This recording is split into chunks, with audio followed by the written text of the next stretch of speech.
Hello everyone, welcome to Explore academy.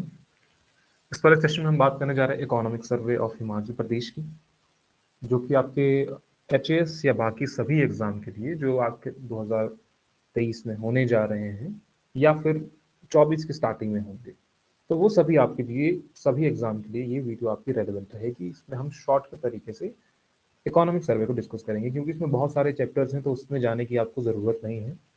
कुछ एक point जो है आपको पता होने चाहिए, जो एग्जाम पॉइंट ऑफ व्यू से रेलेवेंट है, तो वही सब हम इसमें करने जा रहे हैं। तो ये पहली वीडियो होगी और देखते हैं कितने कन्वीनियंट की ये होगी, और उसके बाद आपकी सेकंड वीडियो भी इसकी आ जाएगी। बस 2 ही वीडियो में हम इसको कवर कर देंगे, क्योंकि आपको इकोनॉमिक सर्वे करना है तो बहुत ज़्यादा चीज़ें कवर करनी पड़ेंगी। ऐसे तो बहुत सारे चैप्टर्स हैं इसमें, एक एक चैप्टर पर एक एक वीडियो बन सकती है वैसे तो, लेकिन वो हम डिस्कस करने वाले नहीं हैं, तो इसलिए हम शॉर्टकट में करेंगे। चलिए शुरू करते हैं। तो इस वीडियो पर या इस चैनल पर नए हैं वो वीडियो को शेयर और चैनल को सब्सक्राइब करना ना भूलें। शुरुआत करते हैं।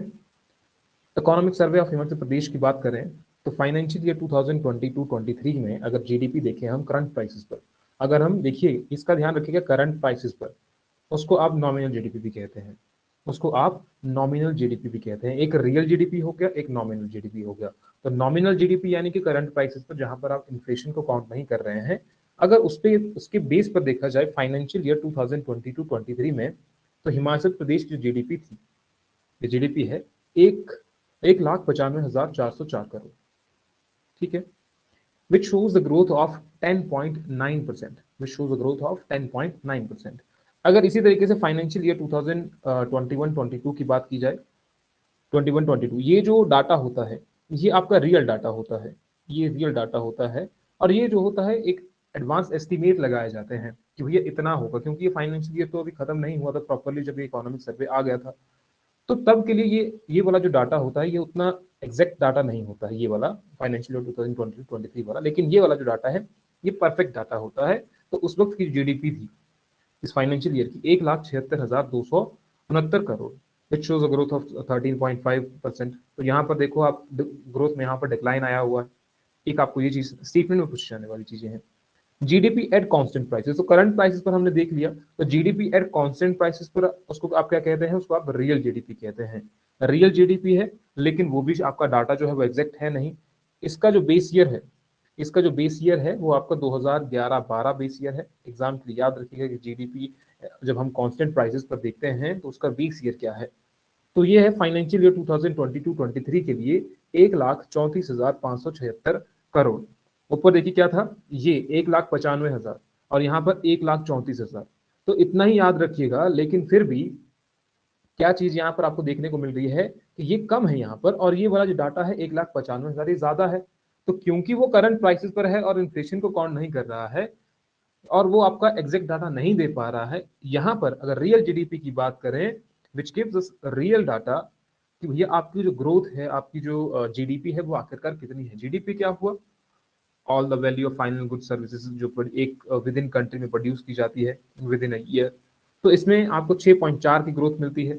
और यहाँ पर फाइनेंशियल ईयर 2021-22 की अगर बात की जाए, जो कि बिल्कुल एग्जैक्ट डाटा है, जो कि बिल्कुल एग्जैक्ट डाटा है, तो वो कितना है, 1,26,433 करोड़, यानी कि 7.6% की जो ग्रोथ है। तो थोड़ा बहुत डाटा आपको याद रहना चाहिए, 1,95,000 यहाँ पर, 1,76,000, 1,34,000 और 1,26,000। पूरा डाटा याद रखने की जरूरत नहीं है, लेकिन 1,95, 1,76 ये क्या है करंट प्राइसेस पर, और ये दोनों क्या है, ये आपके कांस्टेंट प्राइसेस पर है। रियल जीडीपी की बात हो रही है। यहाँ पर आपको इसी मैप में आपको शो हो रहा है कि growth rate percent of the gross domestic at current and constant prices.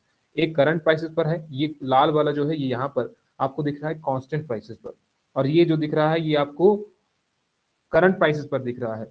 यानी कि यहाँ पर आप इन्फ्लेशन काउंट कर रहे हैं, इन्फ्लेशन यहाँ पर काउंट कर रहे हैं, यहाँ पर इन्फ्लेशन काउंट नहीं कर रहे हैं। Comparative growth rate of GDP and GSDP at basic prices.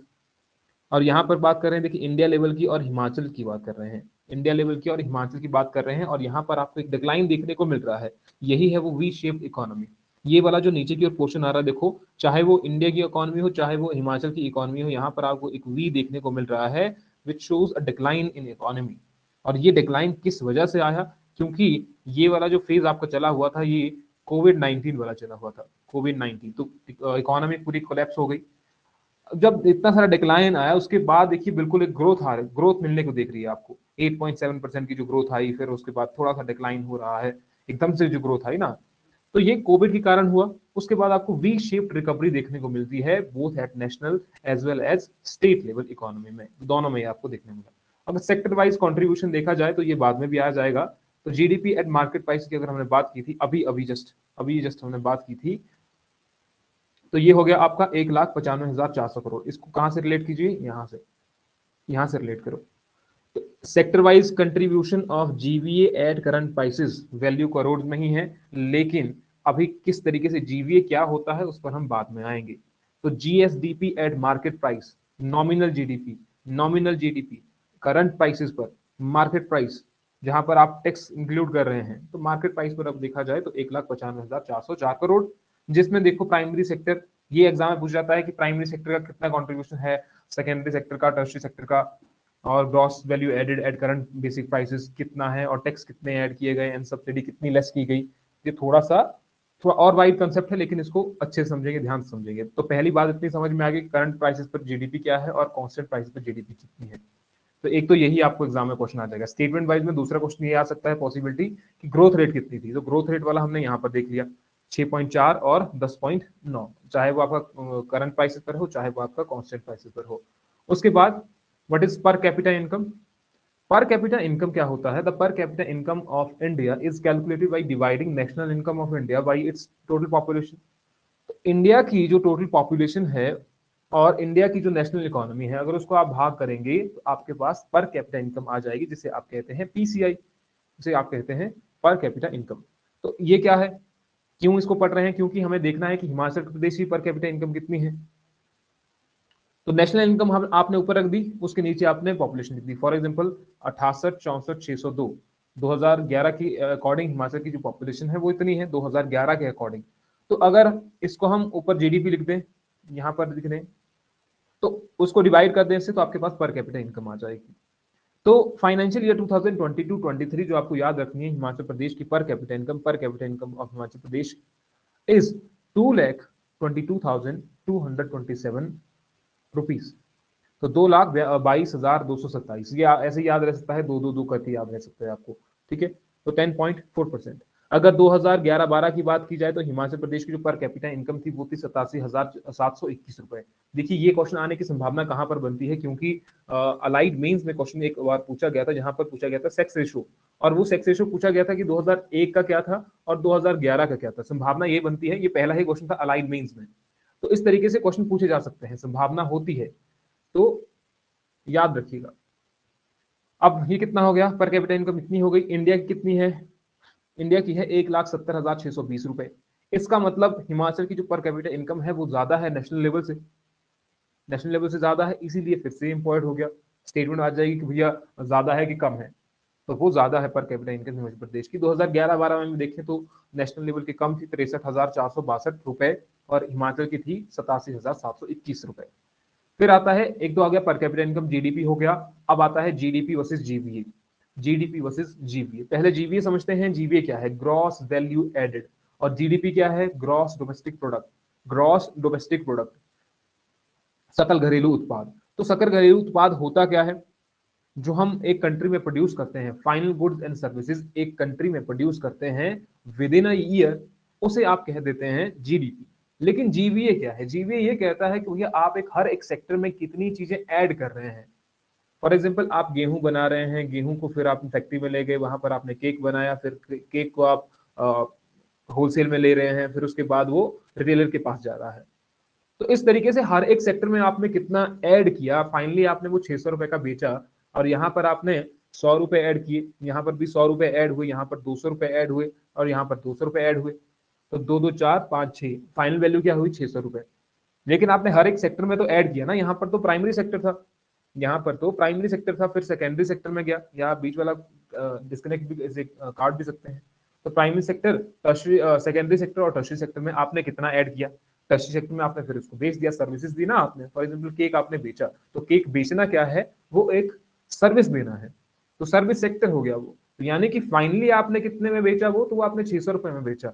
हर एक सेक्टर में आप कितनी वैल्यू ऐड कर रहे हैं, वैल्यू एडिशन क्या है, GVA at basic prices plus product, फिर बाद में आपने प्रोडक्ट टैक्सेस माइनस सब्सिडी और जीडीपी एट मार्केट प्राइस आ जाएगा आपके पास।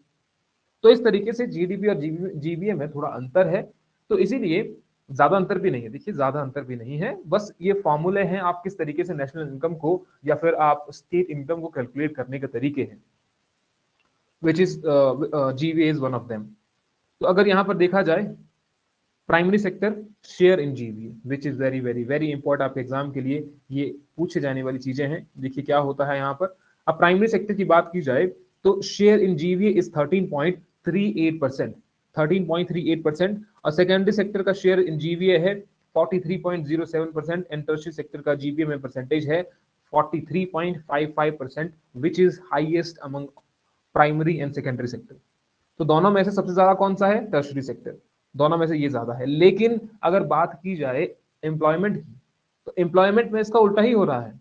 एम्प्लॉयमेंट में क्या हो रहा है कि प्राइमरी सेक्टर में सबसे ज्यादा लोग एम्प्लॉइज हैं, एम्प्लॉय इन द सेंस कि वो ज्यादातर लोग जो है वो एग्रीकल्चर पर निर्भर है, और वो एक कह सकते हैं इसको, यहाँ पर देखिए इस वाले सेक्टर में ज्यादा एम्प्लॉइज है नहीं, यहाँ पर भी ज्यादा है नहीं, 19.92। अब ऐसा भी क्वेश्चन यहाँ से आ सकता है किस सेक्टर में सबसे ज्यादा है, कम कम किस में है।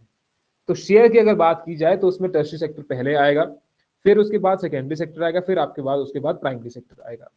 अगर बात की जाए एम्प्लॉयमेंट की, तो एम्प्लॉयमेंट में प्राइमरी सेक्टर सबसे पहले आएगा, टर्शियरी सेक्टर बाद में आएगा, फिर आपका सेकेंडरी सेक्टर आएगा।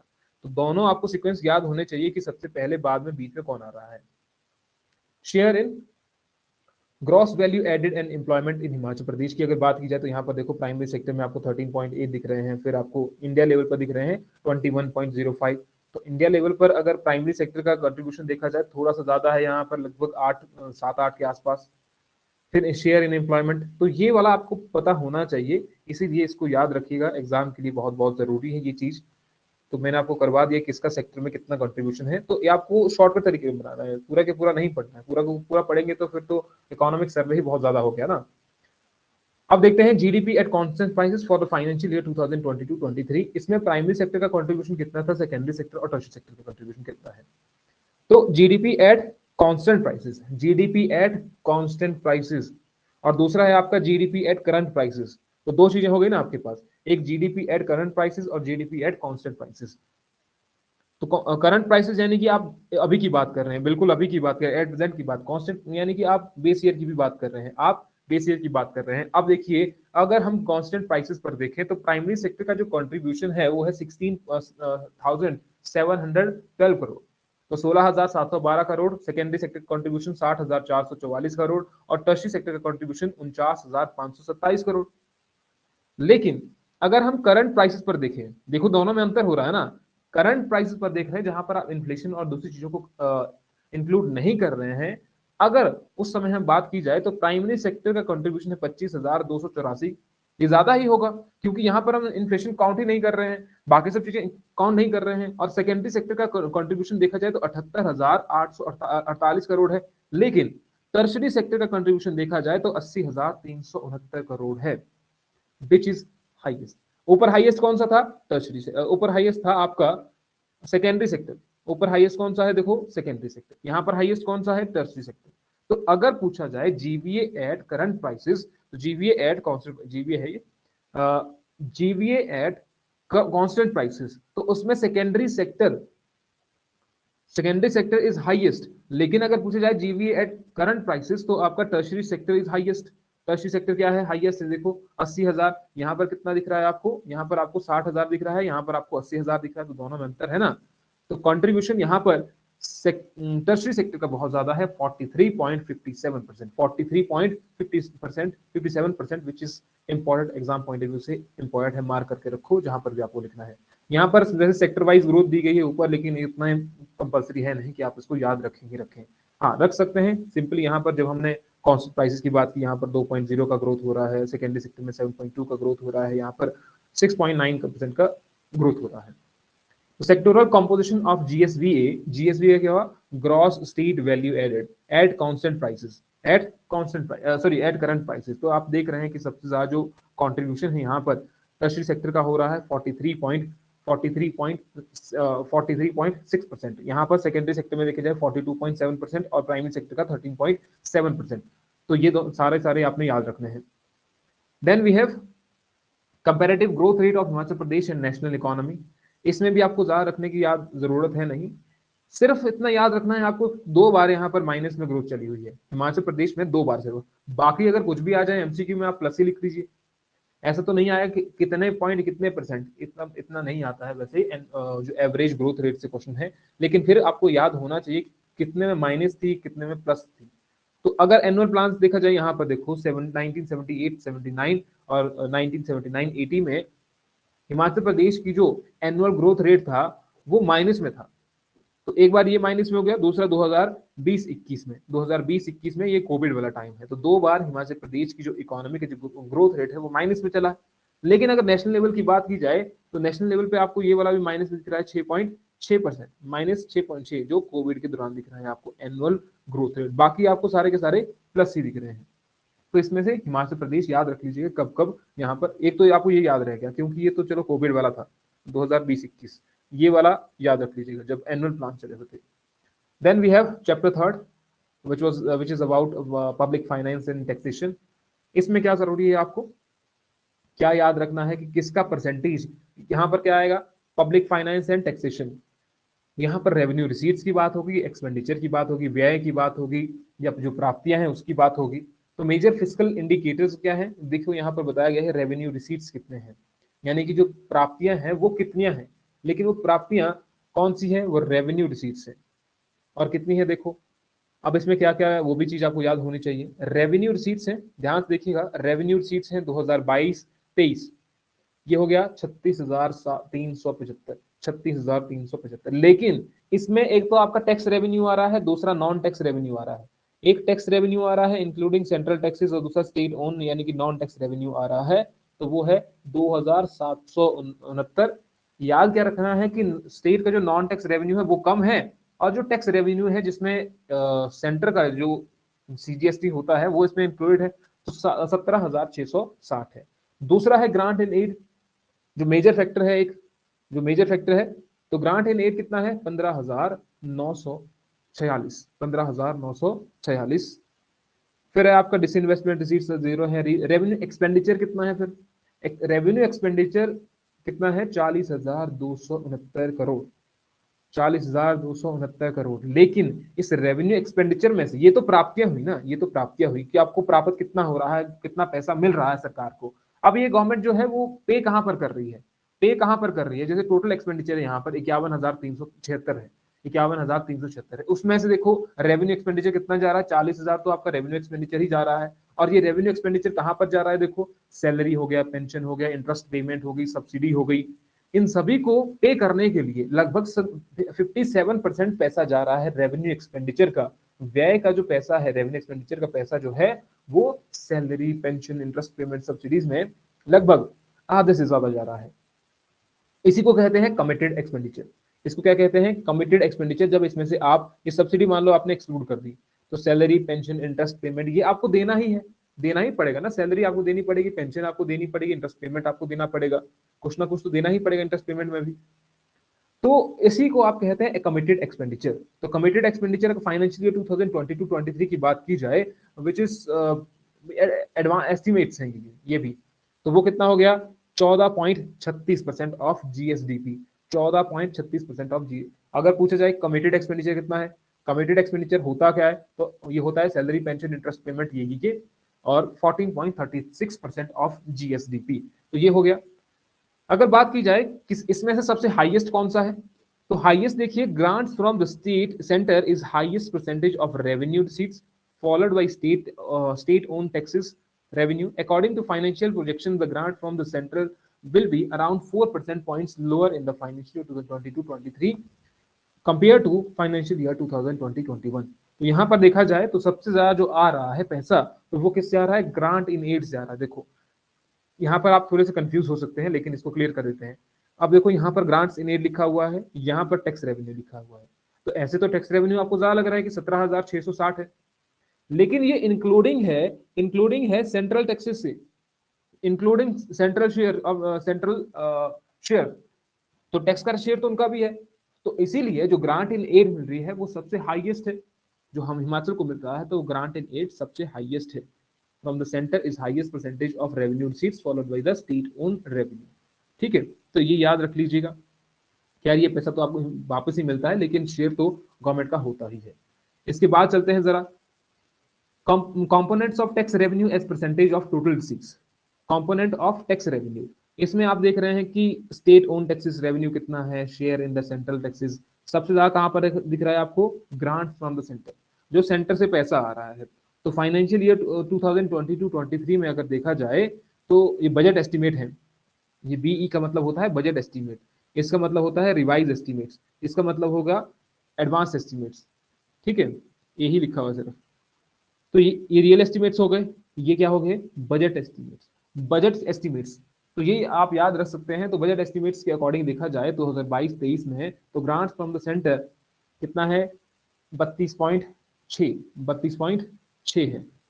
और दूसरा कितना है, अगर दूसरा देखा जाए तो ये है 2021-22, तो ये ज्यादा था, देखो उससे पहले थोड़ा और ज्यादा था, लेकिन अभी देखा जाए तो कम आ रहा है 32.6%। तो इसीलिए आप देख रहे हैं हिमाचल प्रदेश की जो इकोनॉमी है वहां पर कोलैप्स की तरफ तो नहीं कह सकते हैं, लेकिन फिर भी हालात तो कुछ ऐसे ही हैं जहां पर गवर्नमेंट के पास खुद पैसा नहीं है कि गवर्नमेंट पैसा कहीं पर लगाए, हिमाचल प्रदेश में कुछ नौकरी निकाले, कुछ नया करे, लेकिन कुछ पैसा है नहीं गवर्नमेंट के पास।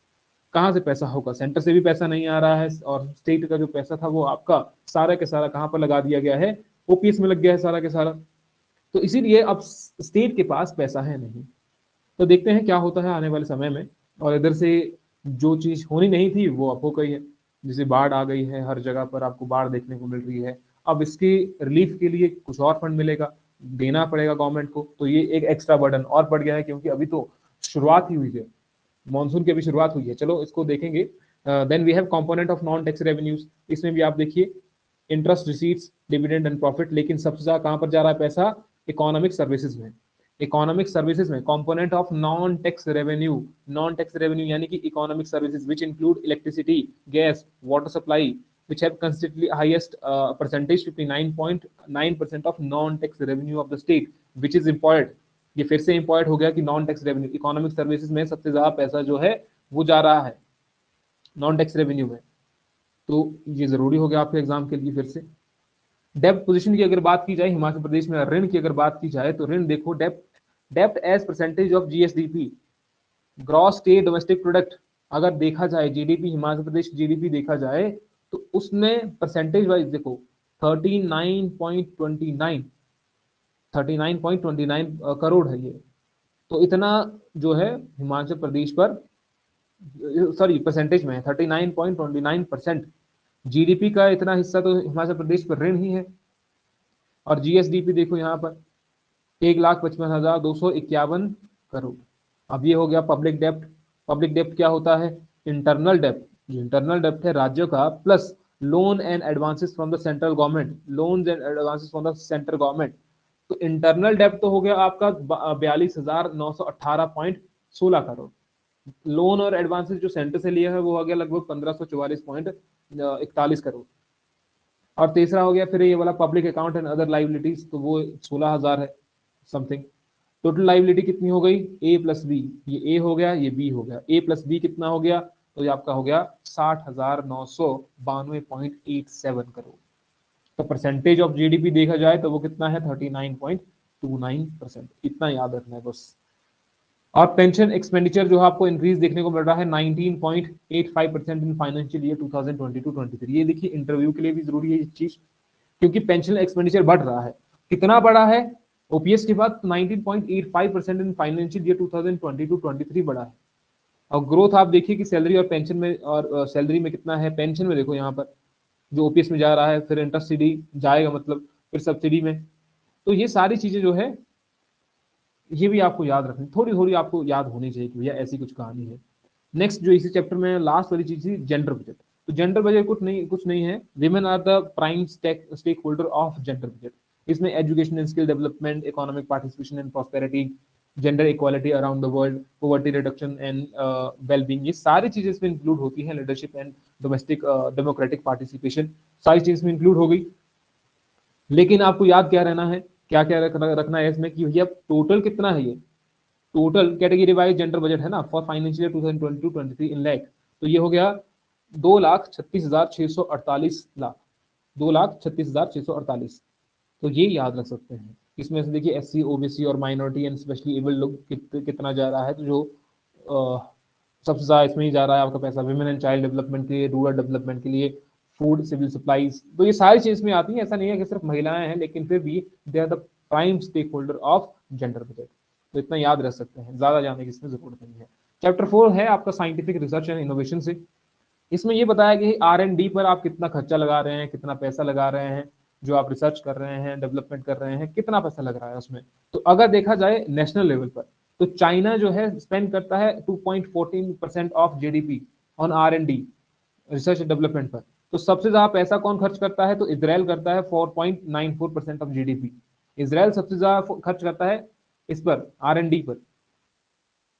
सबसे आने वाली जो चीज है, आने वाला समय जो है वो यही है आपका, R&D है, रिसर्च एंड डेवलपमेंट में ही है।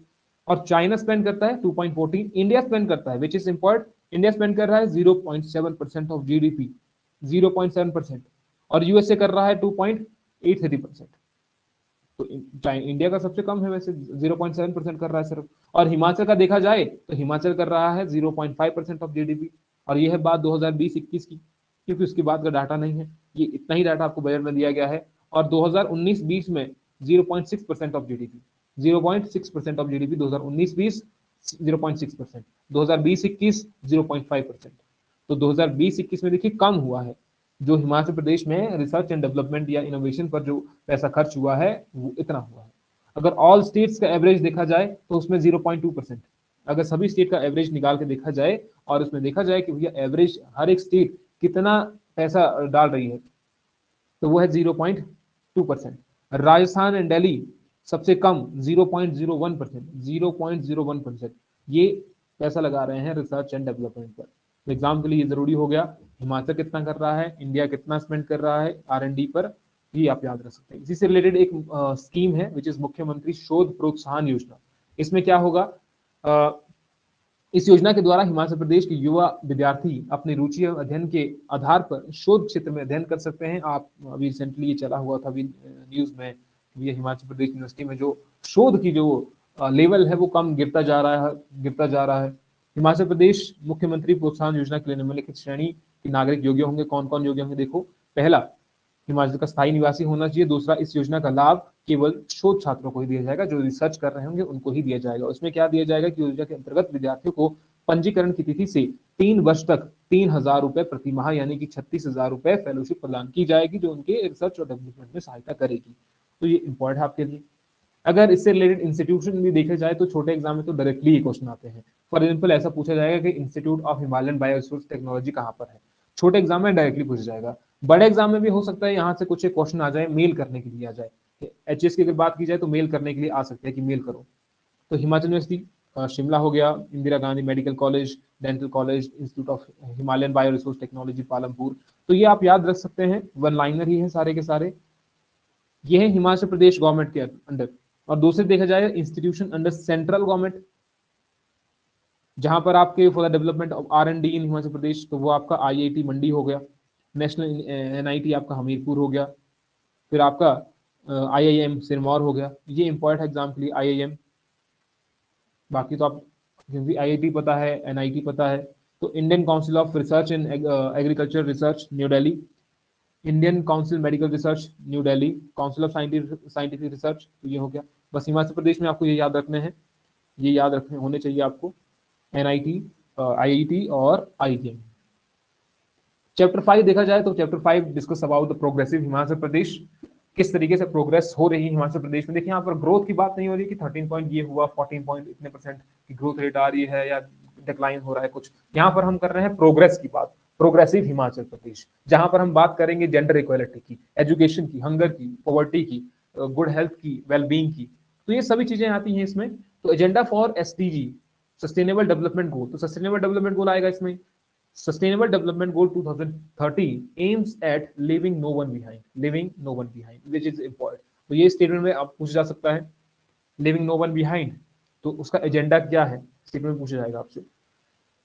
तो sustainable development goals and nodal departments, तो ये डिपार्टमेंट तो आपको याद रखने की जरूरत है नहीं कि भैया पॉवर्टी कौन दिख रहा है, जीरो हंगर कौन दिख रहा है। थोड़ा बहुत, हाँ थोड़ा बहुत ऐसे ही याद रख सकते हैं जहां पर आप, क्योंकि सिंपल सिंपल है ना, जैसे क्वालिटी एजुकेशन है तो एजुकेशन डिपार्टमेंट देखेगा, गुड हेल्थ कौन देखेगा, हेल्थ डिपार्टमेंट ही देखेगा, जेंडर इक्वालिटी कौन दिख रहा है, सोशल जस्टिस एंड एम्पावरमेंट दिख रहा है, क्लीन वाटर कौन दिख रहा है, सैनिटेशन जल शक्ति मिशन दिख रहा है, जल शक्ति दिख रहा है, जल शक्ति डिपार्टमेंट दिख रहा है। तो ये इजी है, तो उतना डिफिकल्ट है नहीं। और जो सारे के सारे गोल हैं वो आपके ये है 17 goals, no poverty, zero hunger, ये सारे। लेकिन हिमाचल प्रदेश में क्या क्या है इसमें से और क्या नहीं है देखो। तो हिमाचल प्रदेश में आपको दिख रहा है 1 दिख रहा है, 2 3 4 5 6 7 8 9 10 11 12 13 14 नहीं है यहाँ पर। फिर आपका एक 14 नहीं है, 15 हो गया, 16 हो गया, 17 भी नहीं दिख रहा है। तो 14 और 17 नहीं है। यहाँ पर देखा जाए एग्जाम में ये पूछा गया था, तो 14 क्या है, लाइफ बिलो वाटर, और 17 क्या है, partnership for the goals. Exam में ये पूछा गया कि हिमाचल प्रदेश में जो एसडीजी गोल है उसमें से कौन नहीं है, तो दो नहीं है, एक life below water and partnership for the goals, ये नहीं है, 14 और 17 है नहीं। तो हिमाचल प्रदेश में अभी जो इंडिकेटर बताए गए हैं प्रोग्रेसिव हिमाचल प्रदेश के लिए, वो आपके 138 इंडिकेटर्स हैं, जिसमें से 12 has been achieved, 12 अचीव हो चुके हैं, 39 to be achieve by 2021 and 87 to be achieve by 2030। तो ये तो आपके 2021 में अचीव हो गए हैं, ऐसा जो मेंशन किया गया है इसमें 2021 में टू बी अचीव लिखा है। लेकिन आपको याद रखना है ये वाला 87 indicators to be achieve by 2030 indicators है, ये इंडिकेटर्स है। फॉर एग्जाम्पल इसमें हेल्थ हो सकता है, सैनिटेशन हो सकता है, सड़कें हो सकती हैं, वाटर सप्लाई हो सकता है, सारी चीजें। और अब आप ये भी याद रखना है, इसको याद रखने के लिए आपको ये याद रखना पड़ेगा different categories and score range. Aspirant अगर है, अगर आप एस्पिरेंट है तो 0 से 49, परफॉर्मर है तो 50 से 64, और फ्रंट रनर है तो 65 से 99, और अचीवर है तो 100%। अब इसमें देखा जाएगा कि कहां पर 100 में से है ना, तो 100 में से जैसे नो पॉवर्टी है, हिमाचल प्रदेश को नो पॉवर्टी में कौन सा रैंक मिला है, यहाँ पर देखो 80, क्या लिखा हुआ है 80, 80 लिखा हुआ ना, और यहाँ पर क्या लिखा हुआ है, तो 80 किस में आ रहा है, फ्रंट रनर में आ रहा है 80, 65 से 99, 65 से 99 किस में आ रहा है, तो ये हिमाचल प्रदेश क्या हो गया इसमें, फ्रंट रनर हो गया। फिर यहाँ पर अगर देखा जाए 52, जीरो हंगर में देखा जाए तो 52 है, 52 यानी कि परफॉर्मर, 50 से 64 है यहाँ पर, तो 50 से 64, 50 से 64 तो वो क्या है, परफॉर्मर होगा। और हिमाचल प्रदेश में ओवरऑल देखा जाए तो Himachal Pradesh is front runner in SDG progress, in SDG progress, यानी कि 65 से 99 के बीच में हिमाचल प्रदेश को स्कोर मिल रहा है। 65 से 99 के बीच में हिमाचल प्रदेश को डिफरेंट डिफरेंट सेक्टर में आपको स्कोर मिल रहा है। Then we have affordable and clean energy 100%, किस में आएगा, तो ये भी एग्जाम में पूछा जा सकता है कि हिमाचल प्रदेश किस चीज में अचीवर है, किस चीज में अचीवर है, तो एक ही में है, इसीलिए ज्यादा जरूरी हो जाता है। अचीवर का मतलब है हिमाचल प्रदेश को, हिमाचल प्रदेश में इस सेक्टर में सबसे ज्यादा ग्रोथ यानी कि सबसे ज्यादा डेवलपमेंट या प्रोग्रेस की है। तो अफोर्डेबल एंड क्लीन एनर्जी यहाँ पर देखो एसडीजी 7, तो ये भी याद रखना है कौन सा है ये sustainable development goal, SDG 7, SDG 7 में 100% अफोर्डेबल एंड क्लीन एनर्जी। अगर ओवरऑल देखा जाए तो overall Himachal Pradesh front runner है, क्योंकि ज्यादातर किसमें आ रहा है, 65 से 69 के बीच में आ रहा है, क्योंकि आपको देखो यहाँ पर पूरा ज्यादा आपको क्या दिख रहा है, ग्रीनरी दिख रही है ना, ग्रीन ग्रीन दिख रही है, ये ग्रीन, ये green green green green green green green green, ठीक है, ये नीचे वाला, तो ज्यादातर आपको ग्रीन दिख रहे हैं, तो ज्यादातर मतलब फ्रंट रनर हो गया फिर वो 65 से 99 के बीच में है।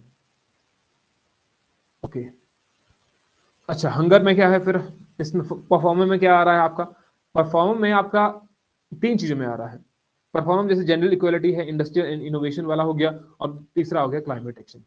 तो ये तीनों भी आपको याद रखने हैं, अगर ये एग्जाम में पूछा जाए। अचीवर आपने देख लिया किस चीज में है, अफोर्डेबल एंड क्लीन एनर्जी में, ठीक है। फ्रंट रनर किस में है, एसडीजी प्रोग्रेस, ओवरऑल देखा जाए तो SDG Himachal Pradesh front runner है। अगर पूछा जाए परफॉर्मर किसमें है, तो जेंडर इक्वलिटी हो गया, इंडस्ट्रियल इनोवेशन वाला ये सेक्टर हो गया, ये इंडस्ट्रियल इनोवेशन 9 वाला जो है यहाँ पर देखो 9, यहाँ 9 इंडस्ट्रियल इनोवेशन, और आगे देखो 9 हिमाचल प्रदेश कहाँ पर आ रहा है, यहाँ पर आ रहा है हिमाचल 61 61।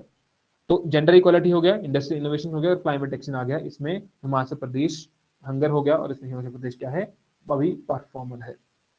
और एस्पिरेंट हिमाचल प्रदेश किसी भी चीज में नहीं है, एस्पिरेंट हिमाचल प्रदेश किसी भी चीज में नहीं है। Then we have category wise ranking of states in Indian innovation index, potential of innovation in each state कितना है जी। यहाँ पर एक चीज और थी, यहाँ पर second in India in terms of SDG after Kerala, ये भी याद रखना इंपॉर्टेंट है, इंपॉर्टेंट मार्क करके रखो, second in India in terms of SDG after Kerala.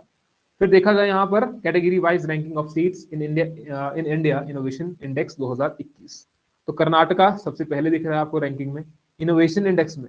Innovation index में इंडिया सबसे पहले, कर्नाटका सबसे पहले दिख रहा है। लेकिन अगर हिली स्टेट्स की बात की जाए, क्योंकि डिवाइड किया गया अलग अलग सेक्टर में, अलग अलग भारत को ही अलग अलग भागों में बांट दिया गया है इंडिया इनोवेशन इंडेक्स में। तो अगर नॉर्थ ईस्ट और हिली स्टेट्स की बात आए तो हिमाचल प्रदेश आता है 5वें नंबर पर, हिमाचल प्रदेश आता है 5th नंबर पर, और इसमें सबसे पहले आता है मणिपुर, विच इज इंपॉर्टेंट कि पहले नंबर पर कौन आ रहा है, दूसरे नंबर पर कौन आ रहा है, और हिमाचल प्रदेश कौन से नंबर पर आ रहा है।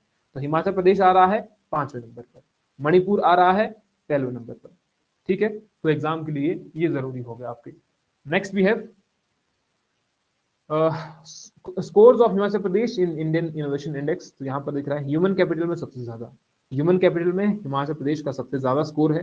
तो इंडिया इनोवेशन इंडेक्स में ये सारी चीजें इंक्लूड होती है, नॉलेज आउटपुट हो गया, नॉलेज डिफ्यूजन हो गया, परफॉर्मेंस हो गए, safety and legal environment, business environment, तो ये सारी चीजें हो गई। लेकिन हिमाचल प्रदेश में अगर सबसे ज्यादा जो है इनोवेशन इंडेक्स में सबसे ज्यादा जो कंट्रीब्यूशन है वो आपका ह्यूमन कैपिटल का, विच इज 29.91%। तो ये याद रखना है। एक तो आपको ये हो गया याद कि भैया सबसे, अगर ओवरऑल देखा जाए तो सबसे पहले नंबर पर कौन है, तो वो कर्नाटका है। अगर हिल स्टेट की बात की जाए तो उसमें सबसे पहले नंबर पर है मणिपुर, दूसरे नंबर पर है उत्तराखंड, और 5वें नंबर पर है हिमाचल प्रदेश। और अगर 5वें नंबर पर है और हम देखा जाए कि score of Himachal Pradesh in Indian innovation index, उसमें सबसे ज्यादा किस पर है, ह्यूमन कैपिटल में 29.91%। Then we have social progress index. यहाँ पर सोशल प्रोग्रेस में 3 चीजें यहाँ पर देखी जाती है, पहला आपका बेसिक ह्यूमन नीड्स, दूसरा फाउंडेशन ऑफ वेलबींग्स, और तीसरा आपका अपॉर्चुनिटी, कि किस चीज में आपको कितनी अपॉर्चुनिटी मिल रही है। Foundation of wellbeing, health sector की बात की या किसी और चीज की बात की जाए तो फाउंडेशन ऑफ वेलबींग, यहाँ पर टायर 1 है। देखो सोशल प्रोग्रेस इंडेक्स में आपको टायर 1 दिख रहा है। देन टोटल कितने हैं, ये 6 हैं, लेकिन हम 6 की 6 बात नहीं करेंगे, तो वो आपके एग्जाम के लिए जरूरी नहीं है। Himachal Pradesh has been ranked 7 with 8 union territories and has achieved high SPI score due to remarkable well-being, well safety हो गया, पर्सनल फ्रीडम हो गई, चॉइस, पर्सनल राइट हो गए, एनवायरमेंट क्वालिटी हो गई। इन सभी चीजों को अगर देखा जाए तो हिमाचल प्रदेश पहले नंबर पर आ रहा है, टायर 1 में आ रहा है। Tier 1 very high social progress, तो टियर 1 में हम क्या देख रहे हैं, वेरी हाई सोशल प्रोग्रेस। पूरे के पूरे कितने हैं, 6, और 6 में से हिमाचल प्रदेश कौन से नंबर पर आ रहा है, तो हिमाचल प्रदेश आ रहा है 7वें रैंक पर, लेकिन टियर 1 में आ रहा है। ठीक है, टियर 1 में आ रहा है, ये इंपॉर्टेंट है, 7वां रैंक है, ये याद मत रखिएगा। अगर 7वां रैंक है तो टियर 7, टियर तो 6 ही है, लेकिन टियर 1 में very high social progress, rank 7वें नंबर पर, एग्जाम के लिए जरूरी हो गया। पहले नंबर पर पुदुचेरी हो गया, पहले नंबर पर पुदुचेरी, हिमाचल प्रदेश 7वें नंबर पर। तो very high social progress with 7 district. अगर डिस्ट्रिक्ट वाइज की बात देखी जाए तो, अगर डिस्ट्रिक्ट वाइज की देखी जाए तो यहाँ पर देखिए 7 डिस्ट्रिक्ट जहां पर आपको वेरी हाई सोशल प्रोग्रेस देखने को मिल रही है, वेरी हाई सोशल प्रोग्रेस देखने को मिल रही है आपको 7 डिस्ट्रिक्ट में। 7 कौन कौन सी है, सोलन हो गया, शिमला हो गया, सिरमौर हो गया, मंडी, हमीरपुर, कुल्लू और कांगड़ा। सबसे ज्यादा कौन है इसमें, सबसे ज्यादा स्कोर है शिमला का। तो एक तो ये याद रखना है, ओवरऑल सबसे ज्यादा कहां पर है, 7 डिस्ट्रिक्ट हो गई जिसमें वेरी हाई सोशल प्रोग्रेस आपको देखने, वेरी हाई सोशल प्रोग्रेस आपको देखने को मिल रही है 7 डिस्ट्रिक्ट में हिमाचल प्रदेश में। ओवरऑल देखा जाए तो हिमाचल प्रदेश का टियर 1 में आ रहा है ओवरऑल देखा जाए, लेकिन अगर थोड़ा सा और डीपली देखा जाए तो हिमाचल प्रदेश की 7 डिस्ट्रिक्ट जो है, 12 हैं तो 7 जो हैं उन्हें वेरी हाई सोशल प्रोग्रेस देखने को मिल रही है, और उसमें से शिमला पहले नंबर पर आता है। और दूसरा देखा जाए टियर 2 में भी आ रहा है district wise score, district wise अगर देखा जाए, ओवरऑल तो पहले नंबर टियर 1 नहीं है, district wise score in Himachal Pradesh under tier 2। तो चंबा उसमें आ रहा है, किन्नौर आ रहा है, बिलासपुर आ रहा है, उन्ना, लाहौल स्पीति, ये आ रहे हैं आपके टियर 2 में, विच इज इंपॉर्टेंट। तो ऐसा आ सकता है कि इसमें से कौन सा टियर 1 में आ रहा है और कौन सा टियर 2 में आ रहा है, तो पॉसिबिलिटी इसकी बनती है, इसलिए दोनों याद रखिएगा। Out of 707 district in India, Aizawl, Solan and Shimla, they are top 3 best performing districts. District की बात हो रही है तो सोलन और शिमला याद रखिएगा, 3 डिस्ट्रिक्ट्स हैं जो बहुत ही अच्छे तरीके से परफॉर्म कर रही हैं सोशल प्रोग्रेस में। तो उसमें से आइजोल पहले नंबर पर आता है, जो मिजोरम की कैपिटल है आपकी, मिजोरम आइजोल, और सोलन हो गया, शिमला डिस्ट्रिक्ट हो गई, विच इज इंपॉर्टेंट एग्जाम के लिए। Next we have aspirational district programme. What is aspirational district programme? Aspirational districts need more focus in order to achieve higher level of social progress. तो social progress हमने ऊपर देखा, लेकिन जिससे थोड़ी सी ज्यादा फोकस की जरूरत है to achieve the higher level of social progress, tier 1 tier 2 में आने की, टीयर 1 में अगर उनको पहुंचाना है तो उन्हें थोड़ा ज्यादा फोकस देना पड़ेगा। तो यहाँ पर आपको दिख रहा है हिमाचल प्रदेश में कुछ एक डिस्ट्रिक्ट सेलेक्ट की गई। हिमाचल प्रदेश में जो चंबा डिस्ट्रिक्ट है इसको सिलेक्ट किया गया है एस्पिरेशनल डिस्ट्रिक्ट प्रोग्राम के लिए, एस्पिरेशनल डिस्ट्रिक्ट प्रोग्राम। तो यानी कि इस पर ज्यादा फोकस करना पड़ेगा, इसीलिए ये यहाँ पर पहुंच सकती है। चंबा डिस्ट्रिक्ट पर अगर ज्यादा फोकस दिया जाए तो कहां पर पहुंचेगी? एसपीआई टीयर 1 में पहुंचेगी ये, अगर डिस्ट्रिक्ट वाइज देखा जाए तो एस्पिरेशनल डिस्ट्रिक्ट प्रोग्राम किससे रिलेटेड है? प्रोग्रेस हिमाचल प्रदेश से, या जो हमने ऊपर देखा सोशल प्रोग्रेस से रिलेटेड है। ओके, वेट अ सेकंड, ठीक है। By analyzing the performance of the aspirational district in terms of the social progress, it will become possible to highlight intervention that can uplift such districts to the level of mainstream development. Only 27 out of 112 aspirational district program have scored above national average on social progress index. तो which is important हो गया, 112 हो गई, 112 total district इसके अंदर aspirational district programme के अंदर इसके तहत देखा जाए तो सिर्फ और सिर्फ 27 district have scored above national average on social progress. One of them is Chamba, having a national rank 77 with SPI of 63.38 lying in the tier 2. तो सोशल प्रोग्रेस इंडेक्स में चंबा का कितना स्कोर था? देखो चंबा कहां पर आ रहा था? टीयर 2 में आ रहा था, तो वो आपका स्कोर कम आ रहा है ना, टीयर 2 में आ रहा है, तो इसी को हमने टीयर 1 लाने के लिए इसको क्या कर दिया? एस्पिरेशनल डिस्ट्रिक्ट प्रोग्राम के तहत इसको ला दिया। Score card Himachal Pradesh social progress index, यहाँ पर आपको बेसिक ह्यूमन नीड्स हमने स्टार्टिंग में देखा, फाउंडेशन ऑफ वेलबींग, अपॉर्चुनिटी 63.98%, तो ये वाला हाईएस्ट है इसमें, और एवरेज कितना है? 63.28 सोशल प्रोग्रेस में। एक्सपोर्ट प्रिपेयर्डनेस इंडेक्स, ये किसके बारे में बता रहा है आपका? The index goal is to create a benchmark to rank these states and union territory in order to enable them individually foster a favorable export environment in the area.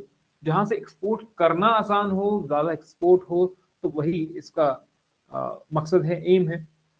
अगर इसका वेटेज देखा जाए 4 पिलर है यहाँ पर। पहला policy, दूसरा business ecosystem, तीसरा एक्सपोर्ट इकोसिस्टम, और फिर हो गया आपका एक्सपोर्ट परफॉर्मेंस। हिमाचल प्रदेश में इंप्रूवमेंट किसमें की है इन 4 पिलर में से? तो सबसे ज्यादा जो इंप्रूवमेंट की है हिमाचल प्रदेश ने वो की है एक्सपोर्ट प्रमोशन पॉलिसी में।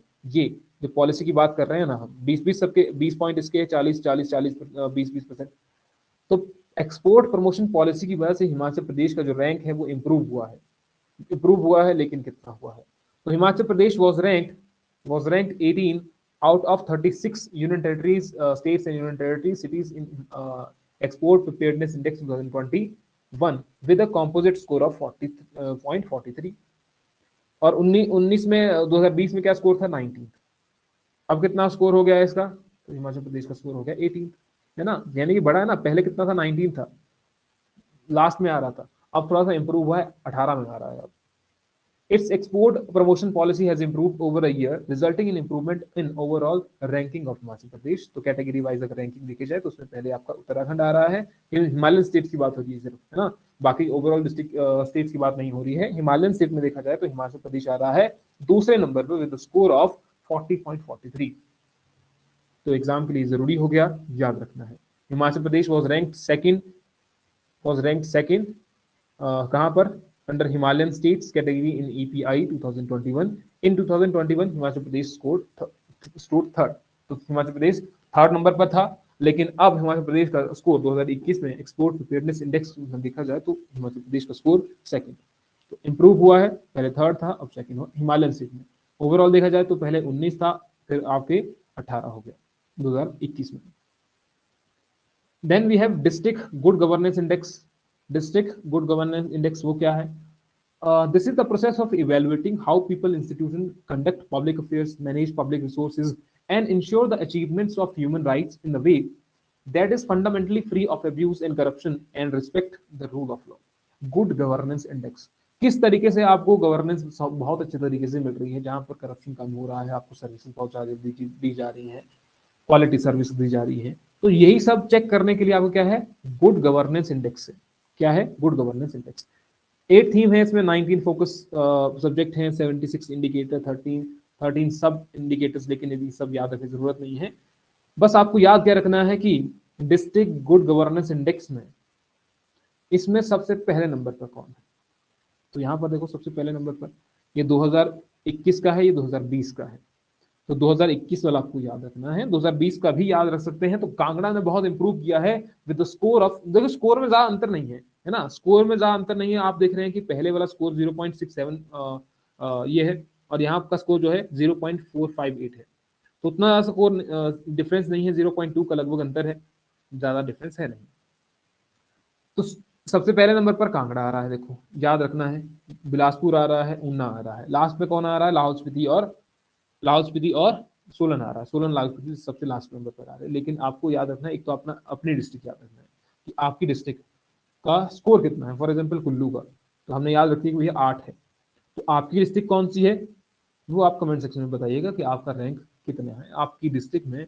गुड गवर्नेंस इंडेक्स के बेसिस पर आपकी डिस्ट्रिक्ट कौन से नंबर पर है, कमेंट सेक्शन में बताइएगा जरा अपने डिस्ट्रिक्ट लिख करके, है ना, पता लगे कि वहां पर कितनी फेवरेबल गवर्नमेंट है या गवर्नेंस आपको मिल रही है, वहां पर करप्शन फ्री मिल रही है कि नहीं मिल रही है। Some interesting facts about this table जो यहाँ ऊपर है, 0.216 separates the topper Kangra and Lahaul Spiti, highest और लोएस्ट रैंक जो है उनमें से इतना ही अंतर है। Kangra now at the top in the overall ranking stands first in 2 themes। मैंने कहा कि थीम यहाँ पर देखो 8 थीम है, तो 2 थीम में कांगड़ा जो है वो टॉप पर है, फर्स्ट इन 2 थीम्स। किस किस में, एक क्राइम लॉ एंड ऑर्डर में, दूसरा ट्रांसपेरेंसी एंड अकाउंटेबिलिटी में। तो इन 2 चीजों में कांगड़ा पहले नंबर पर है, सेकेंड नंबर पर एसेंशियल इंफ्रास्ट्रक्चर में, और थर्ड में सोशल प्रोटेक्शन और एनवायरमेंट, फिफ्थ है स्पोर्ट और support to human development index. Bilaspur district जो है सेकंड पे है ओवरऑल डिस्ट्रिक्ट गवर्नेंस इंडेक्स में, गुड गवर्नेंस इंडेक्स में। लेकिन Bilaspur stands first in 2 themes, किस किस में, एक आपका support to human development index, दूसरा एनवायरमेंट इंडेक्स, और third in economic performance index. Chamba improved its position from 11th to 6th position which is important। ये 11वें से सीधे छठे नंबर पर आ गया चंबा। फिर आपका Lahaul Spiti at the bottom, however it is ranked second in women and children index। तो ये आपका थोड़ा सा है जो इसके बाद में याद रखिएगा। नेक्स्ट है हमारे पास banking and institutional finance. Banking and institutional finance, according to 2011 census, average population per branch in the state कितनी है, 3073। तो ये है एवरेज पॉपुलेशन पर ब्रांच। एक ब्रांच में कितने लोग, 3073। आप देख, इसलिए आप देखते हैं ना कि एक बैंक में इतना सारा रश, भैया परेशान हो गए, पैसे ही नहीं निकल रहे हैं बैंक से। तो वो कारण क्या है, वो कारण है आपका ये, ठीक है जी। उसके बाद है आपका पब्लिक सेक्टर बैंक्स। इसमें से पब्लिक सेक्टर बैंक कितने हैं और प्राइवेट सेक्टर बैंक कितने हैं। तो पब्लिक सेक्टर बैंक आपको दिख रही है ब्रांचेस 1157 ब्रांचेस। याद रखना है थोड़ा बहुत, ज्यादा नहीं, कि भैया ज्यादा इसकी है, 51% of overall branches, overall branches 51% public sector bank है। दूसरा प्राइवेट सेक्टर बैंक। अब पब्लिक सेक्टर बैंक में सबसे हाईएस्ट ब्रांचेस है पीएनबी की, फिर एसबीआई की, फिर यूको बैंक की। ये सीक्वेंस याद रखना है, ये एग्जाम में पूछे जाने वाली संभावना है। पंजाब नेशनल बैंक, एसबीआई और यूको। अगर देखा जाए पब्लिक सेक्टर बैंक में तो 210 ब्रांचेस है, सबसे ज्यादा एचडीएफसी की, दूसरा आईसीआईसीआई बैंक की। तो ये भी याद रख सकते हैं। हिमाचल प्रदेश ग्रामीण बैंक की लगभग 266 ब्रांचेस, यानी अलग अलग जगह पर, which is sponsored by PNB. और एग्जाम में कई बार पूछा गया है कि हिमाचल प्रदेश ग्रामीण बैंक स्पॉन्सर किसके द्वारा है, तो sponsored by PNB. District wise अगर देखा जाए तो कांगड़ा में सबसे ज्यादा ब्रांचेस है और लाहौल स्पीति में सबसे कम ब्रांचेस है। सबसे ज्यादा ब्रांचेस कितनी हुई तो 411, सबसे कम कितनी हुई तो 25, विच इज फिर से पॉइंट हो गया है ना। और फिर है आपका पोजीशन ऑफ की बैंकिंग बिजनेस नेशनल पैरामीटर इन हिमाचल प्रदेश। तो ये याद रखने वाली है नहीं, तो याद रखिए, पहले ये याद रख सकते हैं CD रेशो, लेकिन प्रायोरिटी सेक्टर एडवांसेस कितने हैं ये याद रखने की जरूरत नहीं है। Chapter number 7 is price movement and food management. Price movement and food management 7 chapter है। बस थोड़ी देर, तो ये आपका 7 वाला चैप्टर है, तो इसको डिस्कस करते हैं जरा, इसमें क्या क्या चीजें हैं। ये आता है आपका सीपीआई, आता है कंबाइंड, रूरल के लिए आता है, अर्बन के लिए। कंज्यूमर प्राइस इंडेक्स, यानी कि कंज्यूमर के पास कितने में चीजें पहुंच रही है कंज्यूमर के पास। हम यहाँ पर पहले की बात नहीं कर रहे हैं। एक होता है होलसेल प्राइस इंडेक्स, होलसेल यानी कि तब हम टैक्सेस से इंक्लूड नहीं कर रहे हैं, टैक्सेस इंक्लूड नहीं कर रहे हैं, तो वो हो गया आपका होलसेल प्राइस इंडेक्स, यानी कि यहाँ पर आपको सस्ती चीजें मिल रही है। जब आपने टैक्स आपने जोड़ दिया 20 रुपए पर, आपने टैक्स जोड़ दिया 5 रुपए, तो वो 25 रुपए की चीज होगी। 25 रुपए मार्केट में जा रहे हैं ना, तो 25 रुपए मार्केट में जा रहे हैं, इसका मतलब कंज्यूमर कितने में खरीद रहा है, 25 रुपए में। होलसेल में कितने में खरीद रहा है, 20 रुपए में। तो इतना अंतर हो गया, सिर्फ ज्यादा नहीं जाना इसमें। फिर भी कंबाइन आता है, रूरल आता है, अर्बन आता है, इंडस्ट्रियल वर्कर के लिए आता है, which is release by level bureau, जो इन्होंने बेस ईयर चेंज किया 2020 से टू 2020 में इन्होंने अपना बेस ईयर चेंज किया 2001 से 2006 के लिए, विच इज इम्पर्ट। तो फिर आपका एग्रीकल्चर लेवल के लिए भी आता है, अलग अलग तरीके से आता है। तो कंबाइन अगर देखा जाए तो कंज्यूमर प्राइस इंडेक्स कितना है, 6.5% इन अप्रैल 2022, 6.5% इन अप्रैल 2022। अगर होलसेल प्राइस इंडेक्स की बात की जाए तो almost 13.3% in financial year 2022, almost 13.0% in financial 2022। फिर आपका एग्रीकल्चर एंड हॉर्टिकल्चर वाला chapter 8, agriculture and horticulture activity की अगर बात की जाए तो कितना है, जीवीए का हमने पहले ही डिस्कस कर लिया कि भैया 13.47% ऑफ जीएसबीए, और वर्कफोर्स की अगर बात की जाए तो कितना आ रहा है, 57.03%। तो याद रखना है ये आपको, इसमें आपको अलाइड एक्टिविटीज भी है। As per the advance estimate agriculture and allied activities, उसमें जो है वो ग्रोथ जो है उसमें डिक्लाइन देखने को मिला हुआ है, 2.9% decrease in eight constant prices. तो क्या मिला हुआ है, डिक्लाइन देखने को मिला हुआ है, विच इज इंपॉर्टेंट। और डिक्लाइन ये है क्यों आया, क्यों है, ये याद रखना है, स्टेटमेंट वाइज में पूछा जा सकता है। एडवांस एस्टिमेट की में देखा जाए तो एग्रीकल्चर और अलाइड एक्टिविटीज में आपको डिक्लाइन देखने को मिल रहा है, और डिक्लाइन आपको देखने को क्यों मिला, because of the sharp contraction in the crop sector. Crop sector में शार्प डिक्लाइन आया, इसकी वजह से हमें एग्रीकल्चर और अलाइड एक्टिविटीज में भी डिक्लाइन देखने को मिला, which is 2.9% decrease at constant prices. Life stock की बात की जाए, specially dairy has huge potential. Life stock में आप देखा जाए पशुपालन जो आप कर रहे हैं, तो उसमें डेयरी सेक्टर जो है उसमें सबसे ज़्यादा चांसेस है कि ये बहुत अच्छे तरीके से ग्रोथ करे। आप देखते हैं कि हर एक घर में आज गाय है। तो 1.61% ऑफ टोटल जीएसबीए, तो 1.61% ऑफ टोटल जीएसबीए और 12% of the agriculture and life sector in 2022। तो कितना कंट्रीब्यूशन है लाइफ स्टॉक का, तो मात्र 1.61% ऑफ जीएसबीए। फॉरेस्ट्री का देखा जाए तो 3.2% ऑफ टोटल जीएसबीए। और अगर सिर्फ एग्रीकल्चर अलाइड एक्टिविटीज की बात की जाए तो 24.4% of agriculture and allied activities. और ये कितने हैं, करंट प्राइस पर है, ये भी करंट प्राइस पर है, तो इसको याद रखिएगा। Fisheries 0.14% of total GSVA. Gross state value added में सिर्फ इसका परसेंटेज जो है वो 0.14% है, और स्टेट की जो जीएसबी है वो आपने ऊपर देख ली है कितनी है, तो 1% of agriculture and light activities. Land use pattern की बात की जाए तो हिमाचल प्रदेश 17वें नंबर पर आता है एरिया वाइज में। Himachal Pradesh 70th state in India area wise. Total area की बात की जाए तो 55,673 स्क्वायर किलोमीटर है टोटल एरिया हिमाचल प्रदेश का, और 9.75% किसके अधीन है, अंडर नेट सोन एरिया जो उगाया गया है। Around 20.19% under forest coverage, around इतना जो है वो फॉरेस्ट कवरेज के अधीन है। और नेट सोन जो एरिया है वो कितना है, तो 9 पॉइंट, जहां पर उपज फसलें उगाई जा रही है, तो वो हो गया आपका 9.75%, विच इज इंपॉर्टेंट, याद रखिएगा इसको, कितना परसेंट है, 9.75% नेट सोन एरिया, एग्जाम में पूछा गया पहले भी। तो 55,673 में से 9.44 लाख हेक्टेयर ऑपरेशनल होल्डिंग्स है, ऑपरेटेड बाई कितने लोगों के द्वारा, कितने किसानों के द्वारा, तो 9.97 लाख फार्मर्स के द्वारा। कितने एरिया को ऑपरेट किया जा रहा है, तो इतने लाख हेक्टेयर को ऑपरेट किया जा रहा है। 9.44 लाख हेक्टेयर कितने लोगों के पास है, 9.97 लाख फार्मर्स के पास है। एवरेज होल्डिंग की बात की जाए तो 0.95 हेक्टेयर है, एवरेज होल्डिंग की बात की जाए तो 0.95 हेक्टेयर है। अच्छा, यहाँ पर नेट्स ऑन एरिया भी था। चलो इसकी भी बात कर लेते हैं फिर। तो लैंड होल्डिंग पैटर्न की अगर बात की जाए, एग्जाम में ये भी पूछा गया है। 0.95 बताया मैंने एवरेज, ये एवरेज था। तो अगर इसमें से मार्जिनल फार्मर देखा जाए जिनके पास 1 हेक्टेयर से भी कम जमीन है, फिर आपके स्मॉल फार्मर आते हैं, फिर सेमी मीडियम, फिर मीडियम, फिर लार्ज फार्मर्स।